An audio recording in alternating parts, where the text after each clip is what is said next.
If you want to change your personal reality, you're going to have to change your personality. Right. Nothing changes in your life until you change, right? You'd have to feel those emotions before the experience occurred. And if you understood that you could dissociate all of your attention from this three-dimensional reality and have no attention on anything known, and understand that it's the field that creates matter, not matter that emits the field, and if you could get to that place and change your energy with a clear intention and elevated emotion, your heart starts beating in this beautiful rhythm like a drum. We've measured it so many times, and when that occurs, the next thing that happens, the heart informs the brain, it's safe to create now. So the person relaxes into the present moment, and then we see this like if you took a big sheet, and a blanket, and you went like that, the energy of the heart actually informs the brain to move into these beautiful, elegant states of alpha brainwave patterns, coherent alpha. And that's saying, what's the next dream? What's the next opportunity you want to experience? That's a state of creation. So now you have a Wi-Fi signal. You got a coherent brain, that's a directive, that's a signal out, and you got this coherent heart, that's what draws it to us, right? You combine those two, and if there's a vibrational match between your energy and that potential in the quantum field, and you're feeling abundant, and whatever your brain associates with being abundant, that's your call. That's what the creative process is. This is the creative center. The brain frontal lobe actually says, what would it be like to be creative or abundant? I don't know what it'd be like to be abundant. Well, then go read a few books on people who actually became abundant and realized it wasn't a glorious process. They failed miserably. They got betrayed. They learned a lot of lessons, but they persevered. And what are the qualities of that person that you could embody? That's the key, right? Because it's not about wealth. It's who you become, right? Because people think it's about their wealth, but it's the becoming process. It's the overcoming. That attracted that, right? Of course. So then you got to turn the battleship around, because most people say, I can't feel grateful for my wealth because it hasn't happened yet. That's the hypnosis. Waiting for the experience to happen to feel grateful. Well, that's Newtonian, that's three-dimensional reality, that's cause and effect. The quantum, you got to feel it in order for you to experience it. Okay, so this heart becomes like an amplifier, and it sends that signal out, and that frequency can carry the thought of your abundance. Suffering cannot carry the thought of your abundance. Lack cannot carry the thought of your abundance. It's a different frequency, right? We feel different feelings like suffering. We think different thoughts, right? So people can say, I'm abundant all they want, but that thought is never making it to the body because it's stopping at the brainstem, because the body's saying, I'm miserable, I'm unhappy, I'm in lack, right? So the affirmation doesn't work, right? Okay, so let's go one step further. Yes. So if you practice this, and you actually understood, well, we teach this pretty well, but if you learned it just like learning how to play handball, or learning how to hit a golf ball, learning how to dance the salsa, if you just practiced the form and you got really good at it, if you were doing it properly then, what would be the outcome? The experiment of being abundant would be that you would have to feel that feeling. Get so good at doing it with your eyes closed. You got to do it with your eyes open. Now why? Because if you're feeling the feelings of your emotions, of your future, you're no longer looking for them. Because you're in the future now. Your body is so objective that it's believing it's living in that reality where you are abundant. And as long as you feel that emotion, you're not separate from it any longer. You're no longer in lack. You're no longer looking for it to occur. Say, why hasn't it happened yet? If you're feeling abundant, why would you look? Right? You wouldn't. So then, our job then is to be able to maintain that modified state of mind and body. So does that mean like you should check your bank account tomorrow and see if there's $500,000 in it? No. You keep tuning into that potential, and then here come the synchronicities. Yes. What's that? That's feedback in your environment. The universe saying, hey, Lewis, whatever you're doing, all of a sudden, we are starting to create, right? And I think it's so important for people to remember that they're the creators of their lives instead of the victim of their lives, right? So the victim is saying, I'm feeling this way because that person or that circumstance, or I don't have any money, is causing me to feel this way. That's my relationship with money. What that really means is I'm using my lack to reaffirm my dependency, my addiction, my conditioning. That's my relationship with money, is that I put my attention on money because I don't have it. So their relationship with money is, of course, built on lack.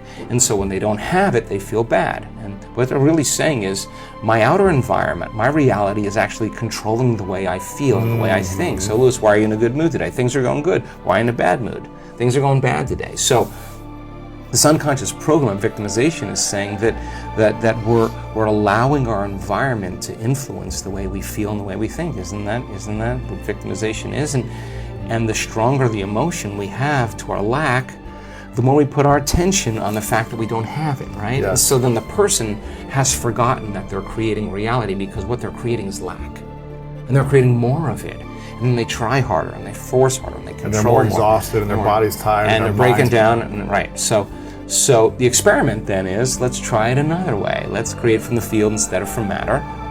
Get a coherent heart, get a coherent brain, relax in the heart, and energy moves right into the brain. We've measured this 1,000 times. And all of a sudden, the person moves into these beautiful, elegant brainwave states where they're super creative, right? So the longer you're conscious of that energy, the more you draw that future to you. So then, what does the synchronicity mean? It means whatever you're doing inside of you is producing that effect outside of you. Pay attention to what you did. Keep doing and do more it again. Yeah. So generate a little bit more abundance. Just do it for an experiment. Now, when the synchronicity happens, do you think you feel suffering, or do you think you feel a little excitement? You feel inspired, right? So then that synchronicity is saying, use this energy, use this feeling. It should be easier for you to feel this now, and go back and do it again. Keep the experiment going. Then here comes the promotion. Here comes the email. Here comes the person you meet at the right time, right? Whoa, we have something happening here, and then that becomes the momentum, right? So then we generate abundance. That's how we do it. And the relationship, it doesn't just happen by accident. We generate it. We generate abundance, right? So then if you have an hour meditation where you're tuning into your abundant future, but then you're spending the other 15 hours a day in lack, don't expect anything to change. You defaulted. You're back to the old energy. And if you say it's that person or that circumstance or that bank account, I'm going to say you're back to the unconscious program of being a victim, right? So then let's go a step further. If your personality creates your personal reality, and it does, and your personality is made up of how you think, how you act, and how you feel, then the present personality who's listening to this podcast has created the present personal reality called their life. Nothing big there. Which means if you want to change your personal reality, you're going to have to change your personality. Right. Nothing changes in your life until you change, right? So then 95% of who we are is on autopilot, right? It's a programmed thoughts, hardwired thoughts, beliefs, perceptions, unconscious habits and behaviors, and really, really emotional responses that tend to be really knee-jerk and automatic, right? So if 95% of who we are is a set of unconscious programs, then the first step to change is becoming conscious of those unconscious thoughts. Now, people think when they sit down to do the work and make their change that they're doing something wrong. No, those thoughts have to come up. I'm not worthy, it's never going to work. But the person who's truly persevering towards their abundance realizes just because they have that thought doesn't mean it's true. They're curious on what's on the other side of that thought. Well, that's just the thought, right? And nerve cells that no longer fire together no longer wire together. So you keep moving past that thought, it has less and less power over you, right? Now you have power over it, or better yet, you're using your brain in the proper way instead of being a victim to your brain, right? If you complain about money, if you judge people who have it, if you rush when you're in lack, if you cheat when you don't have what you need, an abundant person doesn't do that. You got to look at that and say, I got to break these habits. Yes. Oh my God, if I truly want to be abundant, I can't act this way. Now here's the big one. If I truly want to be a new personality that's in a new personal reality, I can't take lack with me. I can't take unworthiness. I can't take the story that goes along with it with my parents or my grandparents or my ex or whatever. That story has to end, right? I mean, if not now, when, right? How do people end those stories? Well, of course. Well, how many times do we have to forget until we stop forgetting and start remembering. Right. That's the game, right? That's the game called change. How many times do we have to go unconscious and default to that old personality when we catch ourselves and stop doing that and get conscious? That's the moment of change. So the problem is that most people wake up in the morning and they think, let me think of my problems, right? The brain is a record of the past, right? So they think about their problems. They don't have enough money, and those problems are usually connected to certain people at certain places with certain objects and certain things. What didn't work times. out, or who screwed me over. Or so the moment they wake up, the moment they remember those problems, they're thinking in the past. So now they're firing and wiring the memory. They're keeping the memory of the past alive in their mind. The problem is, every one of those memories has an emotion associated with it because we've experienced it. So when they feel the lack, when they feel the unhappiness, when they feel the anxiety, now the body's in the past.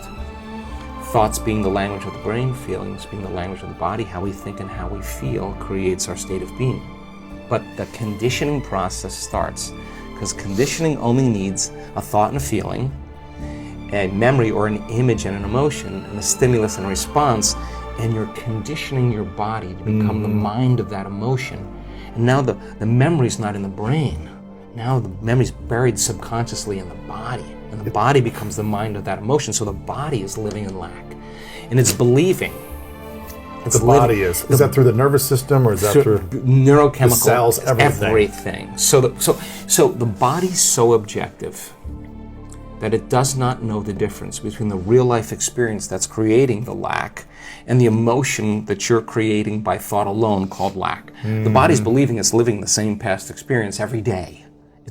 Why? Because the end product of an experience is an emotion. Well, if your life is changing, but you're still feeling lack, don't expect anything that you won't even see it. You'll walk right past it. You're viewing your life through the lens of the past. So then the person realizes that all their friends are making money and they're doing stuff, and they're like, wow, I'm really feeling lack now. So then when it no longer becomes about your abundance and it becomes about your change, that's a valuable moment.